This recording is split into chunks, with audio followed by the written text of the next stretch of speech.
sexualidade, questão do uso de drogas, que tradicionalmente a escola tem dificuldade, né? A sociedade, os pais têm dificuldade em lidar com esses temas, né? Então, acho que tem esse aspecto importante, né, de trazer temas sensíveis para a discussão da escola e da sociedade, né?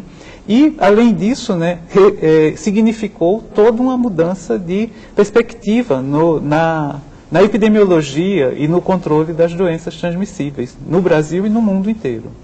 Você fala que, então, muitos tabus precisam ser atacados quando você fala de AIDS, né? E isso é delicado porque a gente não tem esse costume. E a escola é um excelente lugar para isso, né? Se tem uma capacitação, uma formação, né? Com certeza. Que outros problemas vocês veem, por exemplo, na comunidade de vocês que poderiam ser atacados dessa forma? Já que a gente viu que a dengue já tem bons resultados, vocês pretendem levar isso para outras questões? Olha, hoje nós temos lá a questão do calazar, né? A gente já tem casos de óbito em Porto Nacional, em Palmas, que a gente pode trabalhar da mesma forma, envolvendo a comunidade nesse trabalho. Calazar, o que é o calazar? É leishmaniose visceral. Que é um outro problema sério. É uma outra doença que nós também chamamos de uma doença emergente no Brasil, ou seja, que existia em alguns lugares e está crescendo, está se expandindo para novas áreas, como o estado de Tocantins, como o estado do Mato Grosso do Sul e mesmo o interior do estado de São Paulo. E, diferente da dengue, né, ela envolve um quarto elemento, né, que na dengue nós temos 3 seres vivos. Nós temos o ser humano, os vírus e os mosquitos. No calazar nós temos um quarto elemento, que são os cães e outros mamíferos silvestres. Então, você tem mais um elemento complicador, né, e também que torna a coisa mais interessante, quer dizer, mais uma população que nós temos de lidar, que convive no dia a dia de muita gente do Brasil, que são os cães. Que deixa ainda mais complexo realmente a maneira. Tem mosquito. Também tem um mosquito nessa história. Tem um mosquito né? nessa história aí. Ok. No próximo bloco a gente vai falar mais sobre os conteúdos que o projeto permitiu aprofundar com os alunos. Não sai daí, a gente volta já.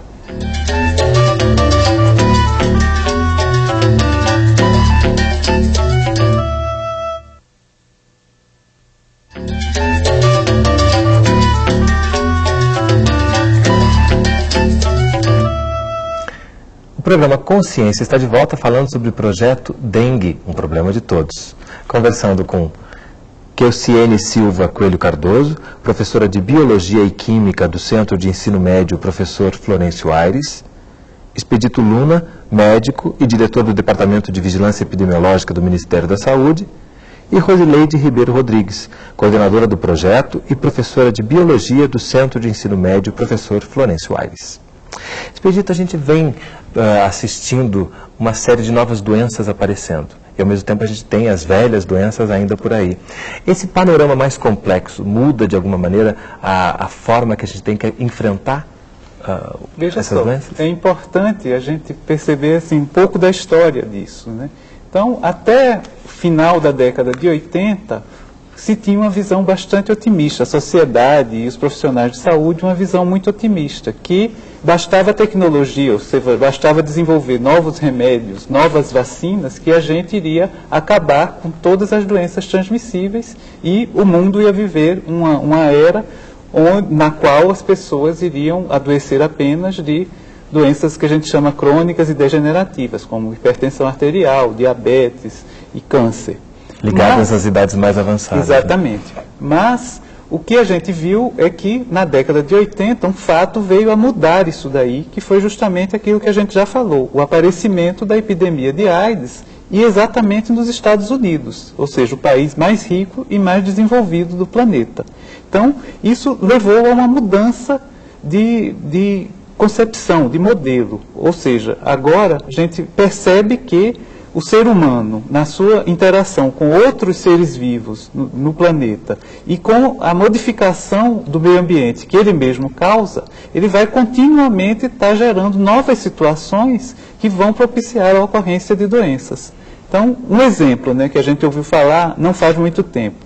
A doença da vaca louca que apareceu na Europa. O que era isso? Né? Quer dizer, para que as vacas produzissem mais leite, mais carne, o que se fez? Passou-se a usar a carcaça, né, o esqueleto da vaca, na ração para outras vacas. E isso fez com que aparecesse uma doença que até então a gente não conhecia. E que essa doença nos bovinos acabasse passando para os seres humanos. Então, quer dizer, uma mudança de tecnologia na pecuária acabou gerando uma nova doença.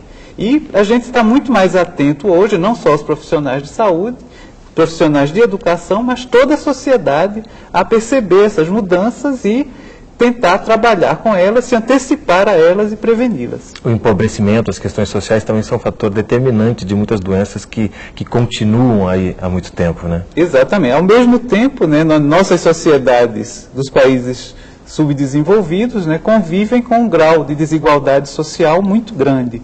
E isso faz com que doenças persistam, né? Então, nós vivemos ainda com problemas graves no Brasil, como tuberculose, como hanseníase, malária, e mesmo essas doenças adquirindo novas formas, se apresentando de jeitos diferentes, como a tuberculose, que é algo que a gente já conhece há muito tempo, ela interage com a AIDS e vai dar um quadro diferente e vai reaparecer em locais onde antes não existia mais.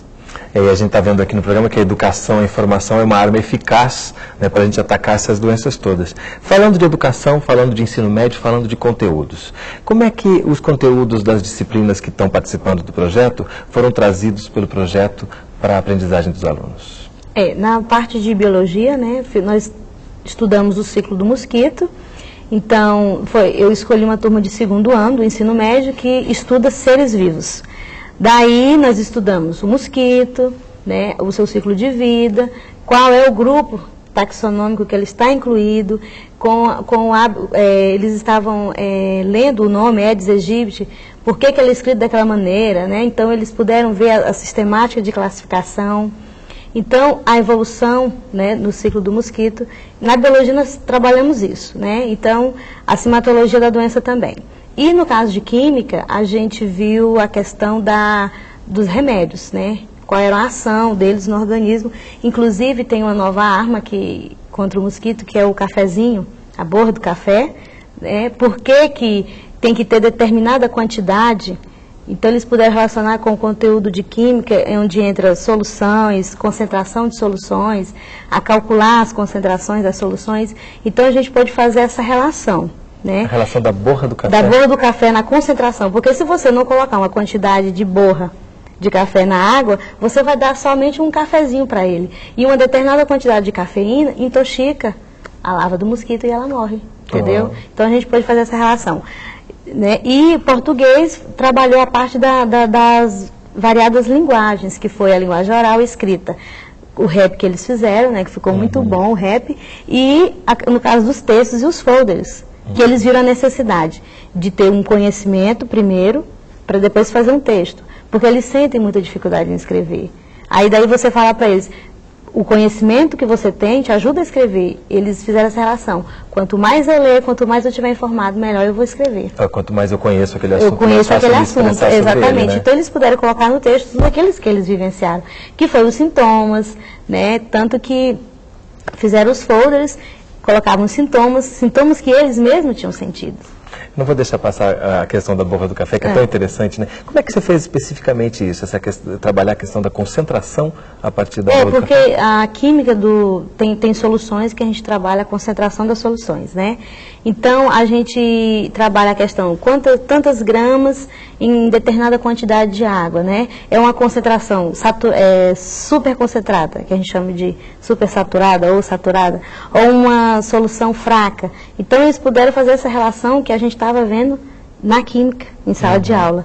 Tanto que eles compreenderam melhor. Eles acham muito complicado a questão de soluções, porque trabalha cálculo, trabalha a matemática. Então, eles sentiram mais facilidade nisso. Quando você traz para uma coisa bem cotidiana. Bem cotidiana, cotidiana, fácil, exatamente. Né? E como é um assunto que eles estavam bastante interessados, acharam também curioso a questão do café, então eles ficaram bem a matemática que ela tocou, interessante, que geralmente os alunos têm aquela resistência quanto ao professor de matemática, quanto à matemática em si. E quando ela é trabalhada de forma na prática, para ele ver em que ele vai precisar, por que ele tem que aprender porcentagem. Como é que isso vai ser aplicado na vida futura? Na vida futura. Por que ele tem que aprender porcentagem, por que ele tem que aprender estatística. E o projeto requis isso, né? Ele teve que aprender a fazer as tabelas, tabular os dados, né, em tabelas, em gráficos. Então ele teve que aprender estatística, porcentagem, funções, né? Uma porção de outros conteúdos que pode ser trabalhado, né? Em história, a origem, né, de onde que essa dengue partiu, a origem dela. Em geografia, o mapeamento, você estuda a questão do estudo do mapa, como é que você vai ter uma leitura do mapa, né, porque ele teve que escolher... Isso já conhece também a própria cidade muito mais, mais, cidade, com mais detalhe, né? Que a gente tinha que escolher os bairros, né, e ver o tamanho dos bairros. Então, o professor de geografia teve que estudar com ele a questão do mapeamento, né, como se estudar, como ler e interpretar o mapa da cidade. Informática, como que a informática foi inserida? Porque lá a gente não trabalha a disciplina de informática. A gente utiliza a informática à medida que o projeto requer, ou a disciplina requer um determinado conteúdo, né? Então, a matemática ela é estudada à medida da necessidade do aluno. Se ele precisa aprender a fazer tabela e gráfica, então o que a gente vai trabalhar com ele? A gente vai trabalhar o programa Excel, ensinar como é que se tabula esses dados, né? Se você precisa, por exemplo, trabalhar a questão do português, a redação, a estrutura do texto, você vai precisar de um editor de texto. Então, a gente trabalha a questão do Word. Se você vai desenhar na questão dos folders, você vai necessitar de quê? De um programa de desenho. Então, você pode trabalhar com Paint, que foi o que nós trabalhamos. A pesquisa, a internet.